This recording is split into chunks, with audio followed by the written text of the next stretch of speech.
Hello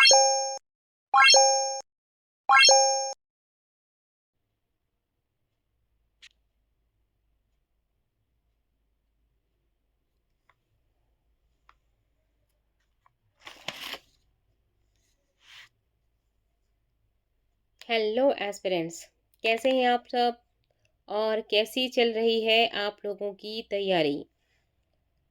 पता है कि तैयारी तो आप लोगों की बहुत ही अच्छी चल रही है, क्योंकि आप लोगों के पास अपने नोट्स हैं, अपनी तैयारियां हैं और साथ ही बालाजी क्लासेस के ये वीडियोस हैं, जिसके ज़रिए आप बहुत अच्छे से अपना रिवीजन कर रहे हैं।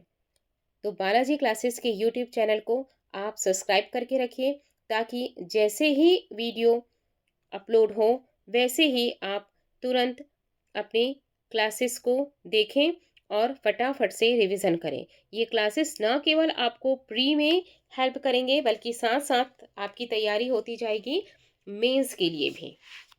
ठीक है, तो जैसा कि आप सभी जानते हैं, हम मध्यकालीन भारत का इतिहास पढ़ रहे हैं और मध्यकालीन भारत के इतिहास के अंतर्गत हम पहुंच चुके हैं आज अपने 18वें वीडियो में, जिसमें कि हम पढ़ रहे हैं मुगल वंश के बारे में। और मुगल वंश में भी अब तक हमने बाबर, हुमायूं, शेर शाह इसके बारे में पढ़ चुका है और साथ ही साथ हमने अकबर के बारे में भी डिटेल पढ़ लिया है।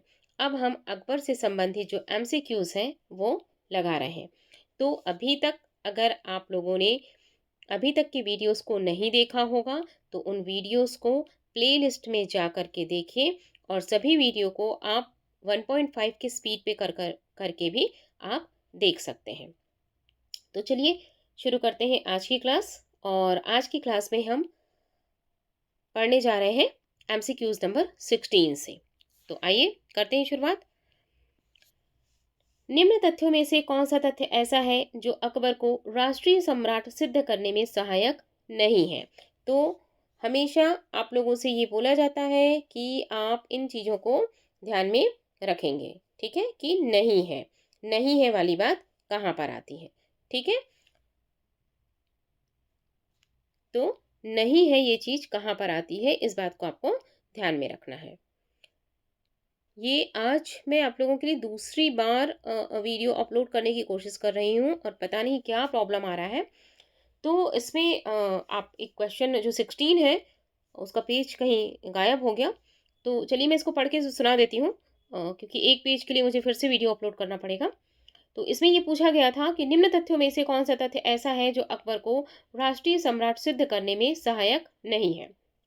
तो इसमें से जो सही ऑप्शन था वो है अकबर ने इस्लाम धर्म को त्याग दिया था। ये कथन बिल्कुल ही गलत है। और इससे संबंधित जो नोट्स में दिया गया है उसको हम डिस्क्रिप्शन के तौर पर भी यहाँ पर पढ़ लेते हैं। ठीक है, तो इसमें दिया हुआ है कि अकबर मुस्लिम शासक था जिसने इस बात का अनुभव किया कि मुगल साम्राज्य की सुदृढ़ता के लिए भारत की बहुसंख्यक हिंदू जनता का सहयोग प्राप्त करना था। वो उसके लिए, अकबर के लिए क्या था, बहुत ज़रूरी था। उसने हिंदू मुस्लिम समुदायों को राष्ट्रीय एकता के सूत्र में बांधने का प्रयास किया। ठीक है, अब यहाँ से आपका ये पेज आ जा रहा है, तो यहाँ से अब ध्यान रखेंगे। अकबर का भारत को राजनीतिक एकता प्रदान करने का प्रयत्न उसकी समान शासन व्यवस्था, समान अर्थ एवं लगान व्यवस्था, समान कर व्यवस्था, सभी को योग्यता के आधार पर राज्यों की सेवाओं में उच्चतम स्थान प्राप्त करना की सुविधा देना, राजपूतों से विवाह संबंध और सम्मान की नीति, सभी धर्मों को समान सुविधा और आदर तथा धार्मिक दृष्टि से एकता लाने का प्रयत्न करते रहना। ठीक है, फारसी भाषा को राजभाषा बनाना, किंतु सभी भाषाओं की प्रगति में सहयोग प्रदान करना।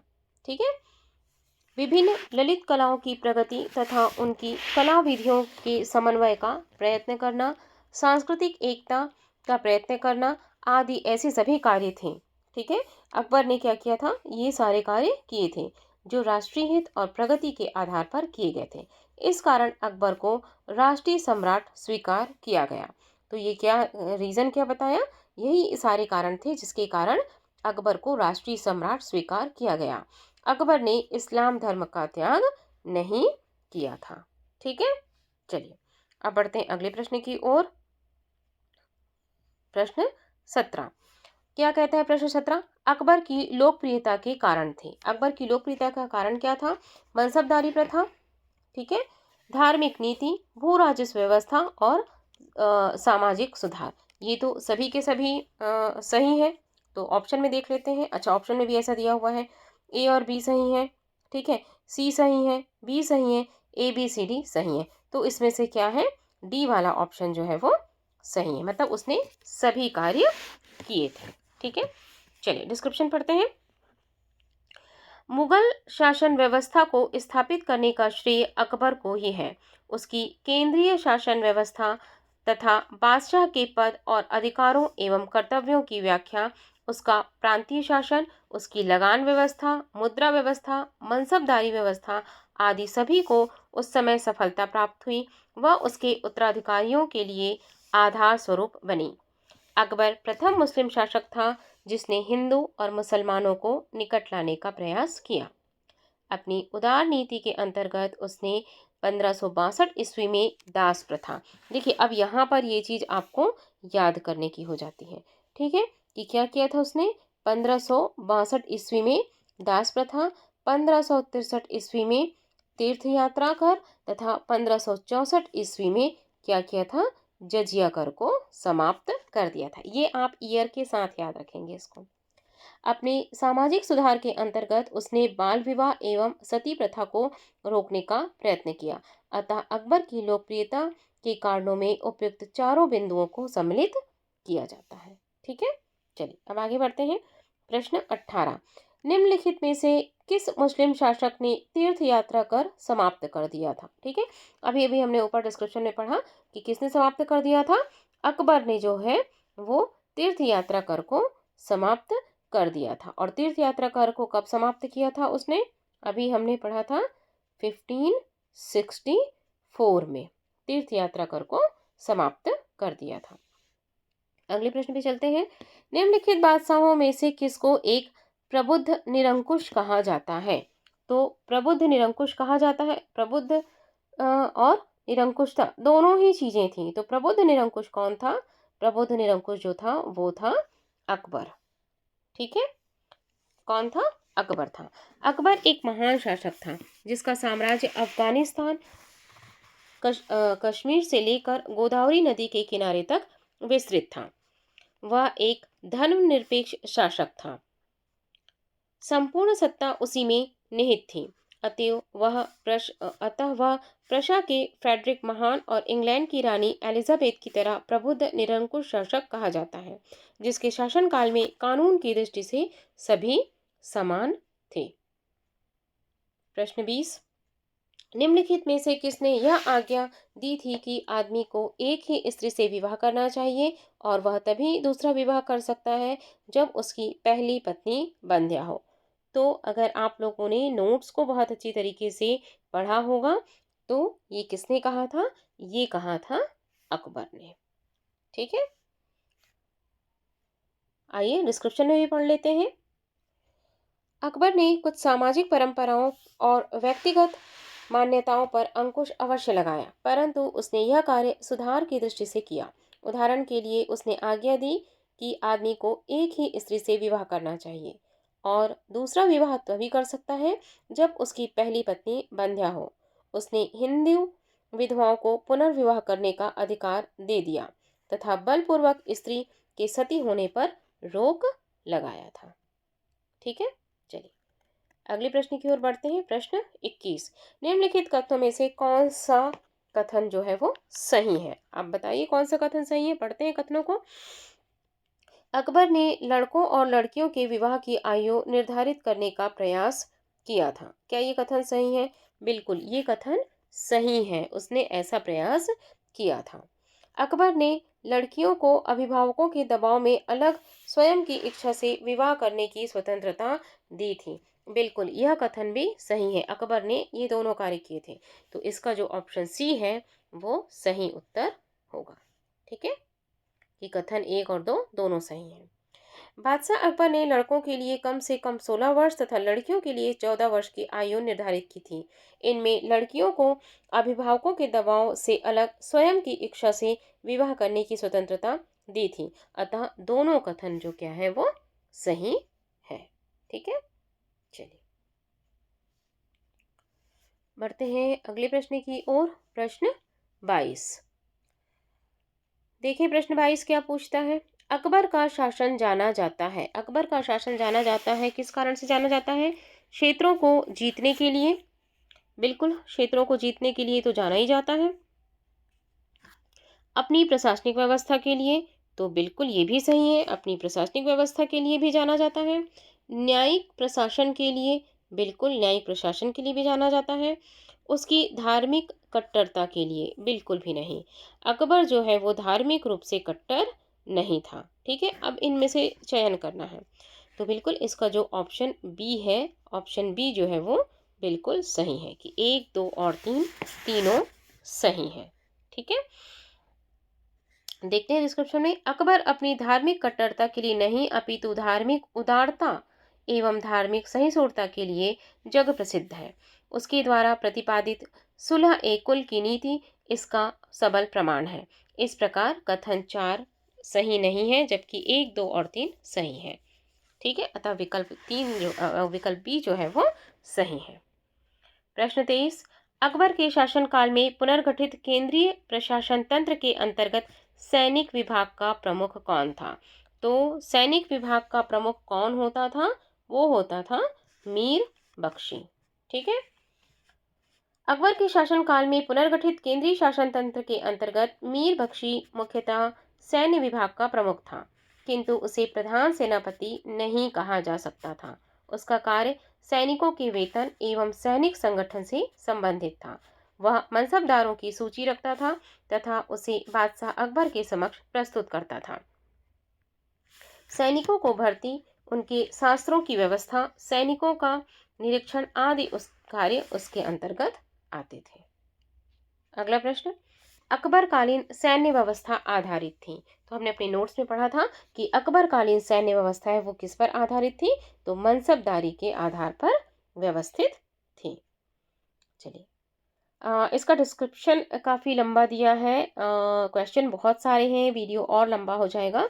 तो आप लोग ऐसा करिएगा कि थोड़ी देर वीडियो को पॉज कर लीजिएगा और इसमें जो डिस्क्रिप्शन लिखा हुआ है आप लोग डिस्क्रिप्शन को पढ़ लीजिएगा। मैं थोड़ा सा इसको जूम कर देती हूँ ताकि आप लोग इसको ऐसे पॉज करें और पॉज करके फिर आप लोग इसका डिस्क्रिप्शन पढ़ लीजिएगा। ठीक है, हम चलते हैं अगले क्वेश्चन की ओर। क्वेश्चन 25, मध्यकालीन भारत में मनसबदारी व्यवस्था क्यों लागू की गई थी? तो क्यों लागू की गई थी? राजस्व एकत्रित करने हेतु, सैनिकों की सुगमता से भर्ती हेतु, धार्मिक सद्भाव की स्थापना हेतु, स्वच्छ प्रशासन सुनिश्चित करने हेतु, उपयुक्त में से कोई नहीं या उपयुक्त में से एक से अधिक। ठीक है, तो इसमें इसका जो ऑप्शन डी है वो सर्वाधिक उचित है। स्वच्छ प्रशासन सुनिश्चित करने के लिए ही मनसबदारी व्यवस्था को लागू किया गया था। अकबर द्वारा दीवान को पूर्ण रूपेण दर्जा दिया जाने वाला प्रथम व्यक्ति कौन था? ठीक है, दीवान का दर्जा किसे मिला था? तो दीवान का दर्जा मिला था मुसव्वर खां तुर्बती को मिला था। किसे मिला था? मुसव्वर खां तुर्बती को मिला था। आइए पढ़ते हैं इसका डिस्क्रिप्शन। दीवान शब्द फारसी भाषा का है और खलीफा उमर के काल में मुसलमानों ने इसे अपनाया था। इसका प्रयोग खजाना विभाग के लिए करते थे। अकबर के शासनकाल के 90वें वर्ष से लेकर 30वें वर्ष तक दीवान पद मुजफ्फर खां तुर्बती, राजा टोडरमल एवं ख्वाजा शाह मंसूर के हाथों आता जाता रहा। मुजफ्फर खां सरकारी सोपान के दायित्व के दीवान के पद को स्थान दिलाने के लिए सफल रहा। दीवान अर्थात आर्थिक मामलों एवं राजस्व का सर्वोच्च अधिकारी होता था। ठीक है, चलिए नेक्स्ट क्वेश्चन। अकबर ने जिस मनसबदारी प्रणाली को लागू किया वह किस देश में प्रचलित प्रणाली से उधार ली गई थी? तो बताइए किस देश से लिया गया था उसको? अफगानिस्तान से, तुर्की से, मंगोलिया से या फिर फारस से। जैसे कि आप सभी जानते हैं, हमने नोट्स में इसे पहले से पढ़ा हुआ है। तो किससे लिया था? इसे लिया गया था मंगोलिया से। ठीक है, तो ऑप्शन सी जो है वो इसका सही ऑप्शन है। कहाँ से लिया गया था? मंगोलिया से लिया गया था। मुगल कालीन मनसबदारी प्रणाली मध्य एशिया अर्थात मंगोलिया से ली गई थी। इस प्रकार का सैन्य विभाजन चंगेज खान के नेतृत्व में मंगोल सेना में किया गया था। अकबर द्वारा प्रारंभ मनसबदारी प्रणाली यद्यपि काफी हद तक नवीन थी, तथापि यह मूलतः मंगोल सैन्य विभाजन पर आधारित थी। ठीक है, चलिए अब कथन ए और कथन आर। पहले ही आप लोग समझ गए होंगे कि मैडम तो अब कहेंगी कि ये आपका होमवर्क है और इसको आपको खुद को पढ़ना है और सॉल्व करना है। बिल्कुल, क्योंकि मैं इतना सारा नोट्स पढ़ देती हूँ आप लोगों के लिए और इतने सारे डिस्क्रिप्शन भी पढ़ देती हूँ, तो इतना होमवर्क तो आपको करना ही पड़ेगा। ठीक है, तो हमेशा की तरह ये आपका होमवर्क है। वीडियो को पॉज करिए, पॉज करके कथन ए और उसके कारण आर को पढ़िए, दिए गए कूट को पढ़िए और फिर सही आंसर तक पहुँचिए। ठीक है, और साथ ही इसका डिस्क्रिप्शन भी। अब यहाँ भी मैं थोड़ी देर के लिए समय देती हूँ आपको, इसको पॉज कर लीजिएगा, पॉज करके फिर आप इसे पढ़िएगा। ठीक, चलिए अब मैं बढ़ जाती हूँ क्वेश्चन नंबर 29 पे। जाप्ती प्रणाली किसकी उपज थी? तो जाप्ती प्रणाली किसकी उपज थी? जाप्ती प्रणाली आपको याद है जाप्ती प्रणाली के हमने पढ़ा था, ये कौन कौन सी प्रणाली थी? ये भू राजस्व वसूली की एक प्रणाली थी। ठीक है, और इसे किसने प्रारंभ किया था? अकबर ने किया था। ठीक है, पढ़ते हैं डिस्क्रिप्शन में। अकबर के शासनकाल में भू राजस्व वसूली के लिए जाप्ती प्रणाली का प्रचलन हुआ, जो भूमि सर्वेक्षण, भू राजस्व निर्धारण के लिए दस्तूर उल अमल तथा जाप्ती खसरे की तैयारी पर आधारित थी। साम्राज्य के अधिकतर भूभाग में यही प्रणाली प्रचलित थी। चलिए क्वेश्चन 30, टोडरमल ने किस क्षेत्र में ख्याति अर्जित की थी? तो बहुत ही ज़्यादा इम्पॉर्टेंट क्वेश्चन है ये। ठीक है, बहुत ही ज़्यादा इम्पॉर्टेंट क्वेश्चन है ये। और टोडरमल ने किस क्षेत्र में ख्याति प्राप्त की थी? तो टोडरमल ने भू राजस्व के क्षेत्र में ख्याति प्राप्त की थी। ठीक है, डिस्क्रिप्शन पढ़ते हैं। टोडरमल ने भू राजस्व के क्षेत्र में ख्याति अर्जित की थी। अकबर ने अपने शासन के 24वें वर्ष में आईने दहसाला नामक एक नई प्रणाली को शुरू करके मुगलकालीन व्यवस्था को स्थायी स्वरूप प्रदान किया था। इस प्रणाली का वास्तविक प्रणेता टोडरमल था। इसी कारण इसे टोडरमल बंदोबस्त भी कहते हैं। उस समय टोडरमल वित्त मंत्री था और उसका मुख्य सहायक ख्वाजा शाह मसूर था। इस प्रणाली के अंतर्गत अलग अलग फसलों के पिछले 10 वर्षों के उत्पादन और उसी समय के उनके प्रचलित मूल्यों का औसत निकालकर औसत का 1/3 हिस्सा राजस्व के रूप में वसूला जाता था। ठीक है, तो ये क्या थी? दहसाला प्रणाली थी। 31, इनमें से किस कर व्यवस्था को बंदोबस्त व्यवस्था के नाम से भी जाना जाता है? ठीक है, तो किसे जाना जाता है? दहसाला व्यवस्था को भी जाना जाता है। अकबरकालीन भू राजस्व व्यवस्था को दहसाला पद्धति को बंदोबस्त व्यवस्था के नाम से भी जाना जाता है। क्वेश्चन 32, टोडरमल संबंधित थे। टोडरमल किससे संबंधित थे? तो टोडरमल जो थे वो माल गुजारी सुधारों से संबंधित थे। ठीक है, पढ़ते हैं डिस्क्रिप्शन में क्या दिया है। अकबर द्वारा भू राजस्व व्यवस्था के पुनर्निर्माण हेतु 1570-71 ईस्वी में मुजफ्फर खां तुर्बती और राजा टोडरमल को अर्थ मंत्री के पद पर नियुक्त किया गया था। राजा टोडरमल ने अलग अलग फसलों पर नगद के रूप में वसूल की जाने वाली लगान राशि का 1571 से 1580 के मध्य 10 वर्ष का औसत निकालकर उस औसत का 1/3 भू राजस्व के रूप में निश्चित किया था, जिसे दहसाला मालगुजारी व्यवस्था कहा गया, या इसे आईना दहसाला व्यवस्था को टोडरमल बंदोबस्त भी कहा जाता है। ठीक है, चलिए अब आते हैं क्वेश्चन 33 पे। मुगल सम्राट अकबर ने संबंधित निम्नलिखित कथनों पर विचार कीजिए और सही उत्तर को बताइए। तो चलिए पढ़ते हैं कौन कौन से कथन दिए हैं। तानसेन रामबली पांडे को मुगल सम्राट अकबर द्वारा प्रदान की गई पदवी है। क्या ये सही है? सही उत्तर का चयन करना है। बिल्कुल नहीं, यह सही उत्तर नहीं है। तानसेन का मूल नाम रामतनु पांडे था। ठीक है, तो ये तो बिल्कुल भी सही नहीं है। अब ये छोटा सा ग्लिच किया गया था। चलिए ठीक है, अगला क्वेश्चन पढ़ते हैं। अकबर का विवाह राजा मान सिंह की बहन के साथ हुआ था। बिल्कुल नहीं। अबुल फजल आईने अकबरी के लेखक थे। हाँ, ये सही है। थर्ड वाला जो है वो सही ऑप्शन है। बिल्कुल ठीक है, थर्ड सही है, बाकी के दोनों गलत हैं। ठीक, अब आगे देखते हैं आगे और क्या दिया है ऑप्शन में।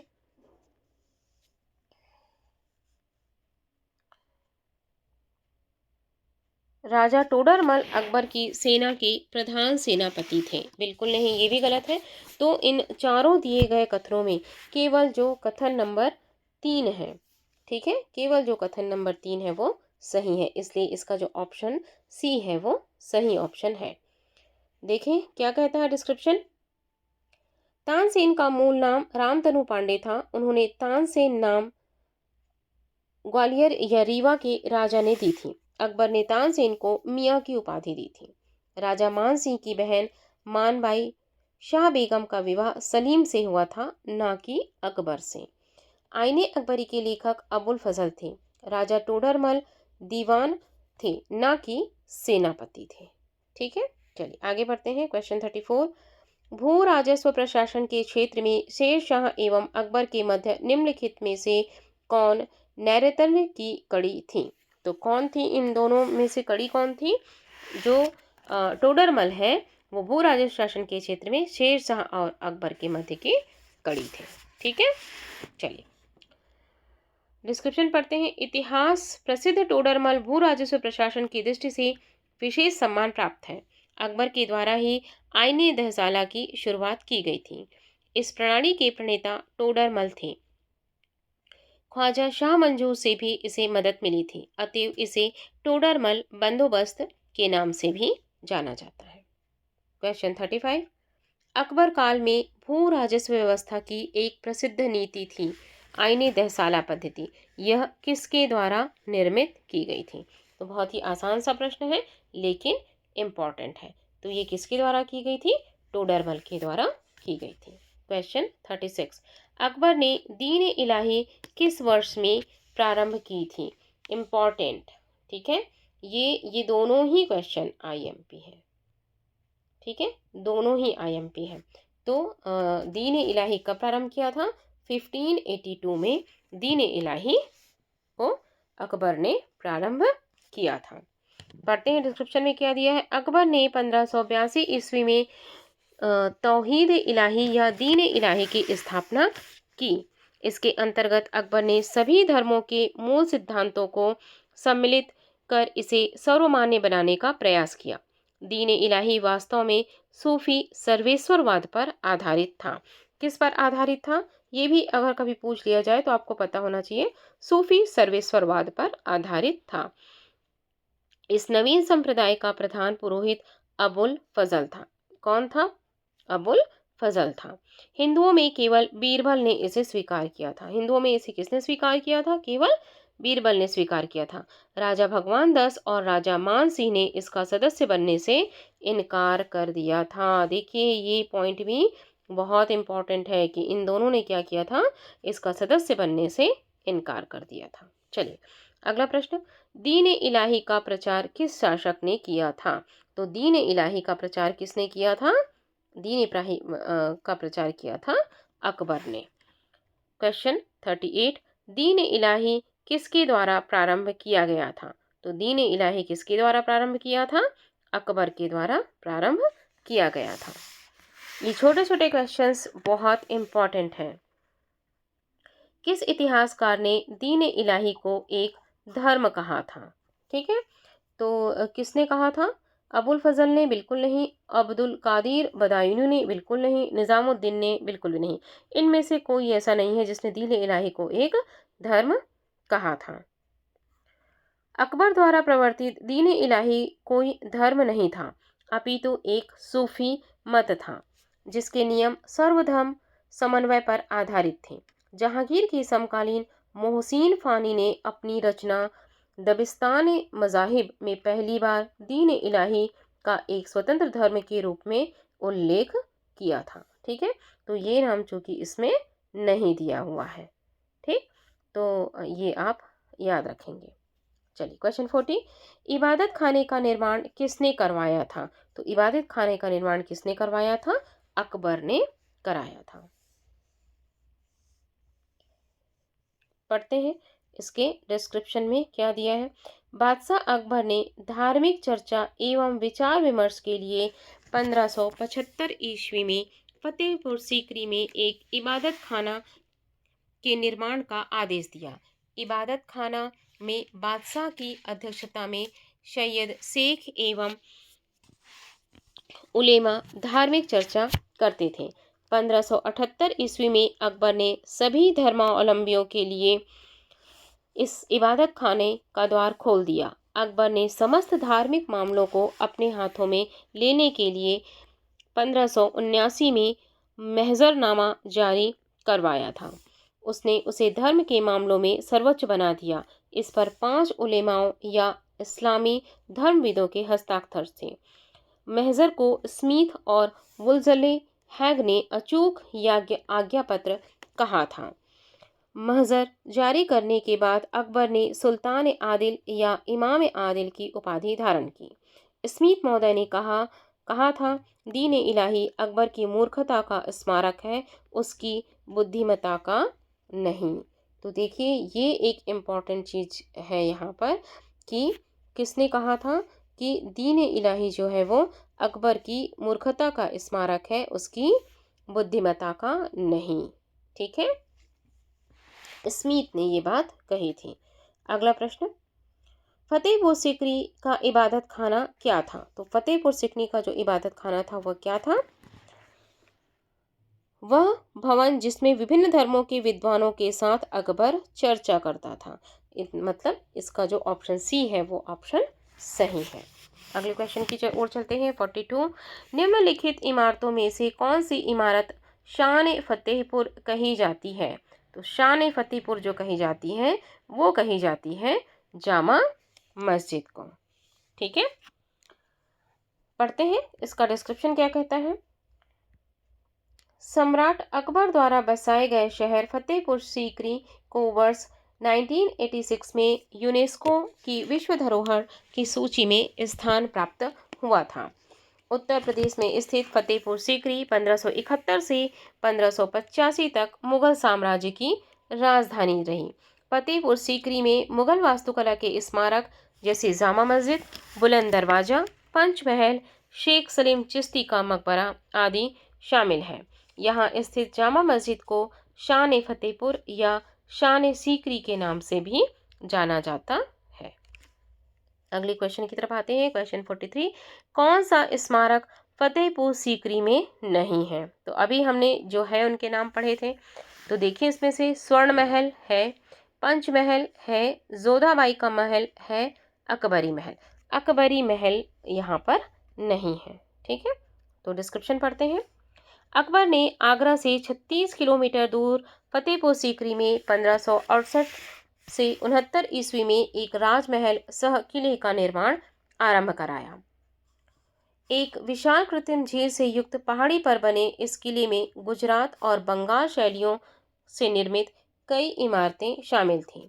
इसमें जोधा महल, पंचमहल, मरियम महल या जिसे स्वर्ण महल भी कहते हैं, दीवाने आम, दीवाने खास, बीरबल की कोठी आदि प्रमुख है। अकबरी महल आगरा के किले में स्थित है।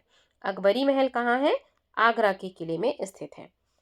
अगला प्रश्न 44, दिल्ली में कौन सा ऐतिहासिक स्मारक भारतीय तथा फारसी वास्तुकला का उदाहरण है?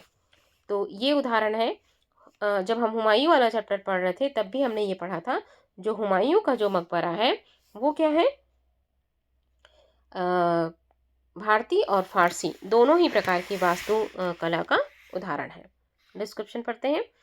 हुमायूं का मकबरा दिल्ली में स्थित है, जो हुमायूं की पत्नी के संरक्षण में निर्मित हुआ था तथा मिर्जा गियास के द्वारा इसे डिजाइन किया गया था। यह मकबरा भारतीय फारसी शैली का उदाहरण है। फारसी या ईरानी वास्तुकला शैली की एक विशेषता दोहरा गुंबद है, जो सिकंदर लोदी के मकबरे में भी प्रयोग किया गया था। अगला प्रश्न, सुलह ए कुल को सिद्धांत सिद्धांत किसके द्वारा प्रतिपादित किया था? तो सुलह ए कुल का जो सिद्धांत है वो किसने दिया था? इसको याद रखिएगा, बहुत ही इंपॉर्टेंट प्रश्न है ये। इसको दिया था अकबर ने। ये मेंस के हिसाब से भी इंपॉर्टेंट है। पढ़ते हैं इसका डिस्क्रिप्शन। अकबर की धार्मिक नीति का मूल उद्देश्य सार्वभौमिक सहिष्णुता था। इसे सुलह ए कुल की नीति अर्थात सभी के साथ शांतिपूर्ण व्यवहार के रूप में जाना जाता है। मतलब ये सुलह ए कुल जो है वो क्या है? सार्वभौमिक सहिष्णुता की बात इसके अंदर की जाती है। अकबर ने इस्लामी सिद्धांत के स्थान पर सुलह ए कुल की नीति अपनाई। 1582 ईस्वी में उसने सभी धर्मों में सामंजस्य स्थापित करने के लिए तौहीद इलाही या दीन इलाही नामक एक नया पंथ प्रवर्तित किया।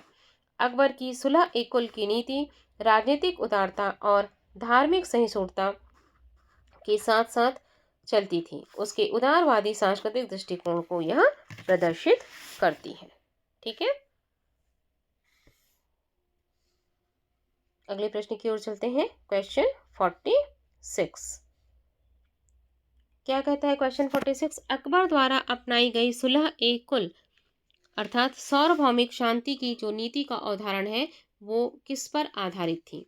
तो किस पर आधारित थी? राजनीतिक उदारता पर आधारित थी, धार्मिक सहनशीलता पर आधारित थी, उदारवादी सांस्कृतिक दृष्टिकोण था, या उपरोक्त में से सभी? तो ये क्या था? उपरोक्त सभी, यानी कि ऑप्शन डी जो है वो सही ऑप्शन है।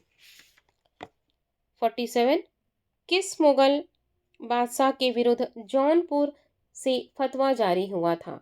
तो किसके विरुद्ध जारी हुआ था?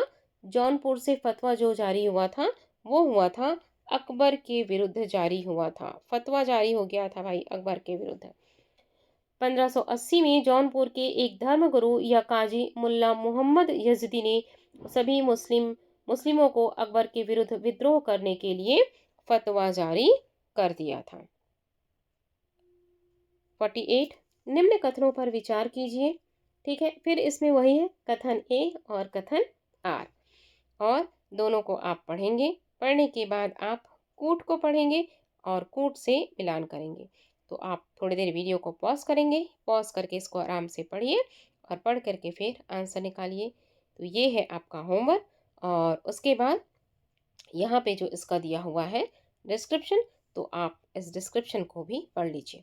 डिस्क्रिप्शन को पढ़ने से क्या होता है? रिवीजन हो जाता है बहुत अच्छी तरीके से।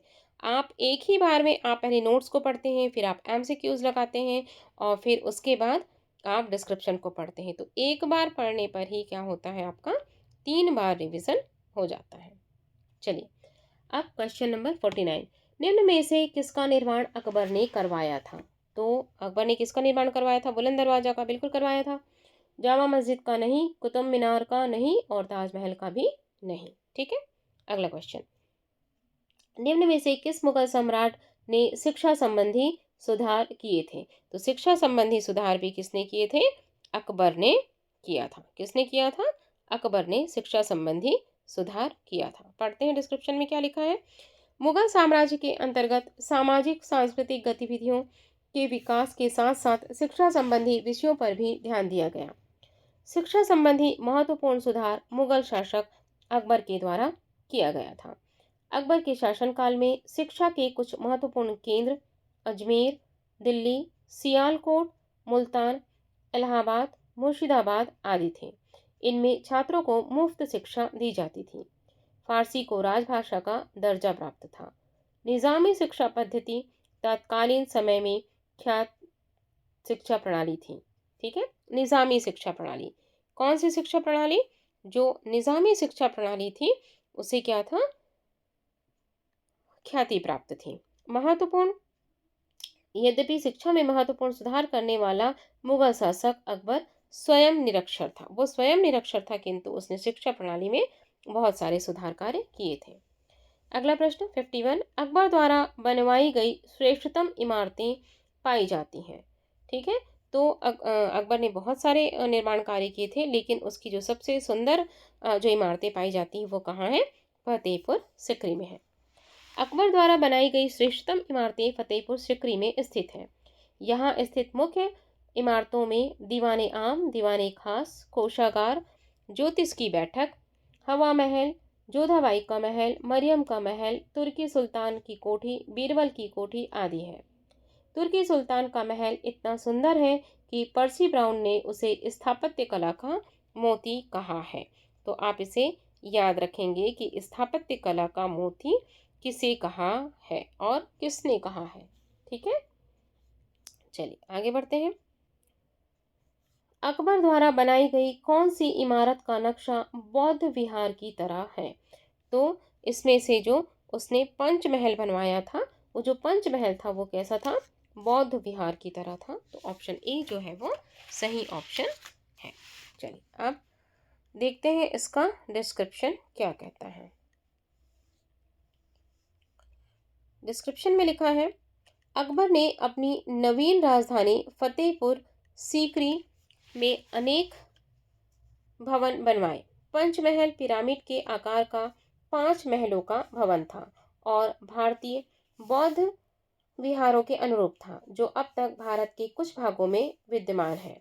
ऊपर की ओर छोटी होने वाली 5 मंजिलों वाला यह आयताकार भवन नालंदा आदि में बने हुए बहुमंजिला बौद्ध विहारों से ली गई प्रेरणा पर आधारित है। चलिए, फतेहपुर सिकरी के बादशाह अकबर से निर्मित कराया था। फतेहपुर सिकरी में बादशाह अकबर ने निर्मित करवाया था। क्या निर्मित करवाया था? पंचमहल निर्मित करवाया था। जहांगीर महल स्थित है। जहांगीर महल कहाँ स्थित है? जहांगीर महल जो है वो आगरा में स्थित है। ठीक है, चलिए डिस्क्रिप्शन को पढ़िए। आगरा किला अकबरी शैली का सर्वप्रथम उदाहरण है। यह अकबर महान द्वारा निर्मित सुप्रसिद्ध किला है। इसका निर्माण अकबर के प्रधान कारीगर कासिम खां की देखरेख में हुआ था।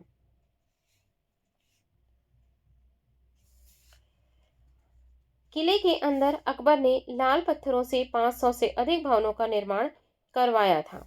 जहांगीर महल आगरा किले में ही स्थित है। इसका निर्माण अकबर ने अपने पुत्र और उत्तराधिकारी सलीम के रहने के लिए कराया था। इस महल की शैली अधिकतर हिंदू स्थापत्य कला शैली की ओर झुकी हुई है। जहांगीर महल की प्रेरणा ग्वालियर के मानसी महल से ली गई है। ठीक है, चलिए अगला प्रश्न, क्वेश्चन 55। अकबर का मकबरा कहाँ स्थित है? बहुत ही आसान और बहुत ही इम्पोर्टेंट। तो अकबर का मकबरा जो है वो कहाँ है? सिकंदरा में है। ठीक है, अकबर का मकबरा कहाँ है? सिकंदरा में है। अकबर का मकबरा सिकंदरा नामक गांव में स्थित है, जिसे सुल्तान सिकंदर लोदी ने अपने नाम पर बसाया था। अकबर ने इसका नाम बहिश्ताबाद रखा। यह आगरा से 5 मील की दूरी पर स्थित है, जो कि दिल्ली जाने वाली सड़क पर है। इसके निर्माण की योजना अकबर ने बनवाई थी, किंतु निर्माण जहांगीर ने 1613 ईस्वी में करवाया था। इसे मकबरे में 5 मंजिल है। इसकी प्रत्येक ऊपर की मंजिल चौथे नीचे की मंजिलों से आकार में छोटी होती गई है। इस मकबरे की विशेषता इसका गुंबद विहीन होना है। तो इसकी मुख्य विशेषता क्या है इस मकबरे की? कि ये कैसा है? गुंबद विहीन मकबरा है। चलिए अगले प्रश्न की ओर चलते हैं। क्वेश्चन 56। निम्न में से किस किले का निर्माण अकबर के राज्यकाल में नहीं कराया गया था? ठीक है, तो दिल्ली का लाल किला, आगरा का किला, इलाहाबाद का किला और लाहौर का किला। तो इसमें से दिल्ली का जो लाल किला है वो उसका जो निर्माण है अकबर के राज्यकाल में नहीं किया गया था। पढ़ते हैं डिस्क्रिप्शन। दिल्ली का लाल किला का निर्माण अकबर के राज्यकाल में नहीं कराया गया था। यह चतुर्भुजाकार लाल बलुआ पत्थरों से निर्मित होने के कारण लाल किले के नाम से प्रसिद्ध है। आगरा का किला, इलाहाबाद का किला एवं लाहौर का किला अकबर के शासनकाल में निर्मित हुआ था। ठीक है, अब फिर आ गया आप लोगों के लिए एक होमवर्क। देखिए क्वेश्चन नंबर 57। सूची 1 है, सूची 2 है। सूची 1 में शासकों के नाम दिए हैं और सूची 2 में उनका मकबरा कहाँ है ये दिया है। तो आप लोगों को इसको मिलाना है और इसके लिए आंसर नहीं देखना है, पहले पहले यहीं पर मैं पॉज कर देती हूँ वीडियो। आप लोग यहाँ से मिलाइए और मिला के अपने उत्तर को सुरक्षित रखिए, और उसके बाद फिर जब मिलान हो जाए तो फिर आप देखिए कि इसका सही उत्तर क्या है। ठीक है, बिल्कुल इसी प्रकार से आपका क्वेश्चन नंबर 58 भी है। इसमें भी सूची 1 और सूची 2 दी गई है, दोनों को आपको मिलाना है और मिला करके फिर इसका सही आंसर देखना है। ठीक, तो इसका तो सही आंसर इस पेज पर दिया हुआ है। तो पहले आप मिलान करेंगे और ईमानदारी से करेंगे। पहले आपको ऑप्शन नहीं देखना है, पहले आंसर नहीं देखना है। ठीक है, चलिए, थोड़ा अपने ब्रेन को भी एक्टिव करने के लिए ऐसे काम करना ज़रूरी है ना, इसलिए मैं आप लोगों को होमवर्क भी देती हूँ। चलिए, क्वेश्चन 59, अकबर के काल में महाभारत का फारसी अनुवाद जिसके निर्देशन में हुआ था। Most most most important question. तो ये कहाँ हुआ था? फैजी के मार्गदर्शन में हुआ था। ठीक है, पढ़ते हैं डिस्क्रिप्शन। अकबर ने अपने राजकवि फैजी की अध्यक्षता में एक अनुवाद विभाग की स्थापना की थी। अकबर के आदेश से महाभारत के विभिन्न भागों का रज़्मनामा के नाम से फारसी में अनुवाद फैजी के ही निर्देशन में नकीब खां बदायूनी तथा फैजी आदि विभिन्न विद्वानों के सम्मिलित प्रयासों से किया गया था। इसके अतिरिक्त बदायूनी ने रामायण का, फैजी ने लीलावती का तथा अबुल फजल ने कलिया दमन का फारसी में अनुवाद किया था। ठीक है, चलिए, क्वेश्चन नंबर 60, निम्नलिखित में से किसने महाभारत का फारसी में अनुवाद किया था? तो महाभारत का फारसी में अनुवाद किसने किया था? अभी अभी हमने अपने नोट्स में पढ़ा था, अब्दुल कादिर बदायूनी ने किया था। क्वेश्चन 62, महाभारत के फारसी अनुवाद का शीर्षक है। महाभारत के फारसी अनुवाद का क्या शीर्षक है? पढ़िए, option A, option B, option C में हस्त बहिष्ता और ऑप्शन डी में ये दिया गया है। तो इसका जो ऑप्शन बी है वो सही ऑप्शन है। चलिए, क्वेश्चन नंबर 62, 16वीं शताब्दी में संपन्न महाभारत का फारसी अनुवाद कहलाता है। तो फारसी अनुवाद क्या कहलाता है? फारसी अनुवाद जो कहलाता है वो रज़्मनामा कहलाता है। तो ऑप्शन बी जो है इसका सही ऑप्शन है। क्वेश्चन नंबर 63, रज़्मनामा किस हिंदू ग्रंथ का फारसी में अनुवाद है? तो अभी जस्ट इसका उल्टा पढ़ा था, अब ये क्या है? इसका जो ऑप्शन सी है वो सही ऑप्शन है, महाभारत का। ठीक है, चलिए अगले क्वेश्चन, अकबर की इच्छा अनुसार किसने रामायण का फारसी में अनुवाद किया था? तो किसने किया था? रामायण का फारसी में अनुवाद किया था, अब्दुल कादिर बदायूनी ने किया था। ठीक है, चलिए अगला क्वेश्चन, क्वेश्चन 65, अकबर की इच्छा 64 हो गया है। 65, निम्नलिखित में से किसने रामायण का फारसी में अनुवाद किया था? तो रामायण का फिर से लगभग वही क्वेश्चन है, तो किसने किया था? अब्दुल कादिर बदायूनी ने किया था। ऑप्शन डी जो है वो सही ऑप्शन है। ठीक है, चलिए अगले प्रश्न की ओर चलते हैं। प्रश्न 65,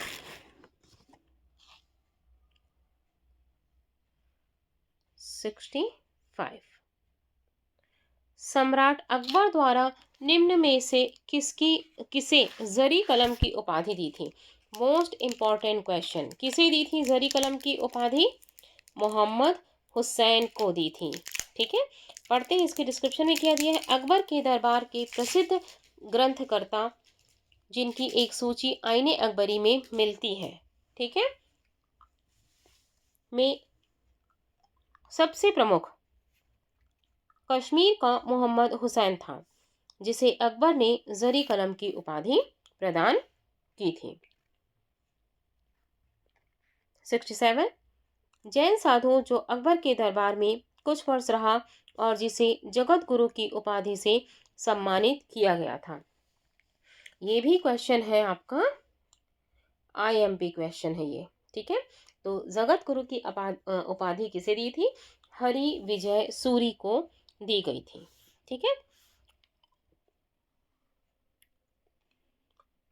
डिस्क्रिप्शन देखिए। हरि विजय सूरी ही वह जैन साधु था जो अकबर के दरबार में कुछ वर्ष तक रहा, जिसे जगत गुरु की उपाधि दी गई थी।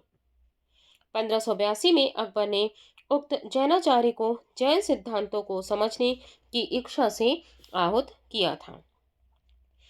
इनकी विद्वता एवं चिंतन तथा विनम्रता से प्रभावित होकर अकबर ने कुछ दिनों के लिए मांस भक्षण बंद कर दिया था एवं पशु पक्षियों के वध पर भी रोक लगा दी थी। मुगल दरबार में एक अन्य विद्वान जीन चंद सूरी भी रहते थे, जिन्हें युग प्रधान की उपाधि प्रदान की गई थी। ठीक है, चलिए क्वेश्चन 68। वह प्रसिद्ध जैन आचार्य कौन थे जिनको अकबर ने बहुत सम्मानित किया था? तो वो कौन थे? हरि विजय सूरी थे, जिन्हें जगत गुरु की उपाधि से सम्मानित किया गया था। अगला क्वेश्चन, मुगल सम्राट अकबर के समय प्रसिद्ध चित्रकार कौन था? तो ये भी जो क्वेश्चन है ये बहुत ही IMP क्वेश्चन है। ठीक है, ये इम्पोर्टेंट क्वेश्चन है, इसे याद रखिएगा। और ये कौन थे? जो दसवंत थे। दसवंत जो थे वो क्या थे? प्रसिद्ध चित्रकार थे। अकबर कालीन चित्रकारों के नाम अबुल फजल ने अपनी आईने अकबरी में गिनाए हैं, जिसमें से कौन कौन थे? दसवंत, बसावन, केशालाल, मुकुंद, मिस्किन, जगन, महेश, खेमकरण, तारा, सांवल, हरिवंश, दसवंत थे। और दसवंत जो था वो कौन था? एक कहार का बेटा था। ठीक है, कौन था वो? कहार का बेटा था। के काम से अकबर इतना प्रभावित हुआ कि उसे इसने अपना पहला अग्रणी कलाकार बनने में सहयोग प्रदान किया, किंतु बाद में यह महान चित्रकार मानसिक रूप से विक्षिप्त हो गया और 1584 में इसने क्या की थी? आत्महत्या कर ली थी। देखिए, इसलिए इतने सारों में से इसका ही नाम पूछा गया है। ठीक, चलिए आगे बढ़ते हैं। इंग्लैंड की रानी एलिजाबेथ प्रथम का समकालीन भारतीय राजा कौन था? जब हम नोट्स पढ़ रहे थे तब भी मैंने आपको ये बात कहा था कि जो समकालीन है उन्हें आप जरूर याद रखेंगे। ठीक है, तो रानी एलिजाबेथ प्रथम का समकालीन कौन था? अकबर था। तो ऑप्शन ए जो है उसका सही है। डिस्क्रिप्शन पढ़ते हैं। इंग्लैंड की रानी एलिजाबेथ प्रथम का समकालीन भारतीय राजा अकबर था। ध्यातव्य हो कि दिसंबर 1600 में ईस्ट इंडिया कंपनी की स्थापना के समय इंग्लैंड की रानी एलिजाबेथ थी। भारत में उस समय अकबर का शासन था। एलिजाबेथ प्रथम का शासनकाल 1558 से 1603 ईस्वी तक था। चलिए आगे बढ़ते हैं। 71। भारत में किसके शासनकाल में इंग्लिश ईस्ट इंडिया कंपनी का गठन हुआ? तो किसके समय हुआ था? अकबर के समय ही ईस्ट इंडिया कंपनी का गठन हुआ था। और उस समय रानी कौन थी? एलिजाबेथ प्रथम थी। अगला प्रश्न, जिस मध्यकालीन भारतीय लेखक ने अमेरिका की खोज का उल्लेख किया है कौन है? किसने किया था? अबुल फजल ने किया था। इसका उल्लेख किसने किया था? अबुल फजल ने किया था। मुगल कालीन विद्वान अबुल फजल ने अमेरिका की खोज का उल्लेख किया था। Question 73।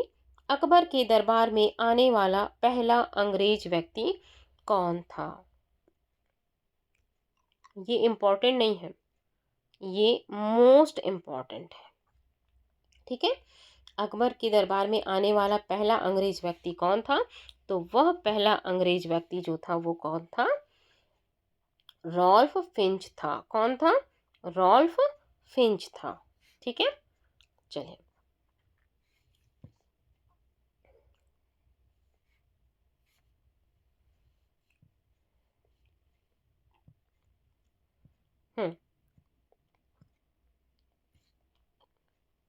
Rolf Finch Fatehpur Sikri और आगरा पहुंचने वाला पहला अंग्रेज व्यापारी था। इसने भारत के विभिन्न भागों में भ्रमण करते हुए अनेक स्थानों का अवलोकन किया था। 16वीं सदी के भारतीय व्यापारिक तथा नगर केंद्रों के बारे में मूल्यवान विवरण प्रस्तुत किया इसने। ठीक है, चलिए अगला प्रश्न। अकबर के शासनकाल की निम्नलिखित घटनाओं को कालानुक्रम में व्यवस्थित कीजिए। देखिए मैंने पहले ही कहा था कि कुछ जो इम्पोर्टेंट घटनाएं हैं उसका आप सन याद कर लेंगे। तो चलिए देखते हैं कितना याद है आप लोगों को। बिल्कुल यहाँ से ऑप्शन नहीं देखना है, आंसर भी नहीं देखना है। जजिया की समाप्ति, इबादत खाने का निर्माण, महजर पर हस्ताक्षर और दीन इलाही की स्थापना। ठीक है, चलिए तो सबसे पहले तो जजिया कर की समाप्ति किया था। ठीक, तो सबसे पहले आपका क्या आ जाएगा, पहला वाला ही सबसे पहला आ रहा है। ठीक है, पहला वाला ही सबसे पहला आ रहा है। फिर इबादत खाना का निर्माण, महजर पर हस्ताक्षर और दीन इलाही की स्थापना। तो इसके बाद आया था इबादत खाना का निर्माण, ये क्रम से ही दिया हुआ है, मजहर पर हस्ताक्षर और दीन इलाही की स्थापना। तो अब जो ऑप्शन ए है 1 2 3 4 यही इसका सही आंसर है। ठीक है, बिल्कुल यही है ऑप्शन ए। पढ़ते हैं। अकबर ने जजिया कर की समाप्ति 1564 में की। उसने फतेहपुर सिकरी में 1575 ईस्वी में इबादत खाने की स्थापना की, जिसका उद्देश्य दार्शनिक एवं धार्मिक विषयों पर वाद विवाद कराना था। अकबर ने समस्त धार्मिक मामलों को अपने हाथों में लेने के लिए 1579 में महजरनामा की घोषणा की। यह महजरनामा अबुल फजल के पिता शेख मुबारक ने तैयार किया था। अकबर ने सभी धर्मों में सामंजस्य स्थापित करने के लिए 1582 ईस्वी में तौहीद इलाही मतलब दैवीय एकेश्वरवाद की स्थापना की थी। ठीक, चलिए अब लास्ट प्रश्न 75। अकबर ने बंगाल तथा बिहार को मुगल साम्राज्य में मिलाया। अकबर ने बंगाल और बिहार को मुगल साम्राज्य में कब मिला लिया था, तो 1576 में अकबर ने इसे मिला लिया था। ऑप्शन सी जो है वो सही ऑप्शन है। बढ़ते हैं डिस्क्रिप्शन। 1572 में सुलेमान करारानी की मृत्यु के बाद उसका पुत्र दाऊद खां गद्दी पर बैठा। दाऊद खां ने अपने को स्वतंत्र घोषित कर पटना के मुगल किले पर आक्रमण किया। अकबर ने मुनीम खां को दाऊद पर आक्रमण करने तथा बिहार को जीतने का आदेश दिया। किसको दिया, अकबर ने किसे दिया, मुनीम खां को दिया। कहाँ आक्रमण करने के लिए, दाऊद पर आक्रमण करने के लिए और बिहार को जीतने के लिए। मुनीम खां ने दाऊद को एक युद्ध में पराजित कर दिया। ठीक है, तथा 1574 ईस्वी में बिहार पर मुगलों का आधिपत्य स्थापित हो गया। पराजित होने के बाद दाऊद बंगाल भाग गया, किंतु 12 मार्च 1576 को टोडरमल, मुजफ्फर खां एवं हुसैन कुली खां ने मिलकर दाऊद को पूर्णतः पराजित कर दिया। इस प्रकार 1576 ईस्वी में बंगाल और बिहार को पूर्ण रूप से मुगल साम्राज्य में मिला लिया गया। तो ये हो गया आपका मुगल काल का एक और वीडियो, जिसके अंतर्गत हमने अकबर को पढ़ा। अब इसके बाद हम जो पढ़ेंगे वो है जहांगीर के विषय में। ठीक है, हालांकि ये वीडियो थोड़ा सा लंबा हो गया, लेकिन जितने क्वेश्चन थे वो सारे क्वेश्चन इम्पॉर्टेंट थे, इसलिए किसी को छोड़ा नहीं जा सकता था। और डिस्क्रिप्शन भी मैं इसलिए पढ़ देती हूँ क्योंकि आप लोग साथ साथ रिवीजन हो जाता है आप लोगों का अच्छे से। ठीक है, तो आप लोग वीडियो को थोड़ा लंबा वीडियो अगर हो गया है तो 1.5 की स्पीड पर कर लीजिएगा और 1.5 की स्पीड से वीडियो देख लीजिएगा, जल्दी पूरा हो जाएगा। तो इस प्रकार से आज हमने अकबर कंप्लीट किया है और कल हम पढ़ेंगे जहांगीर के विषय में।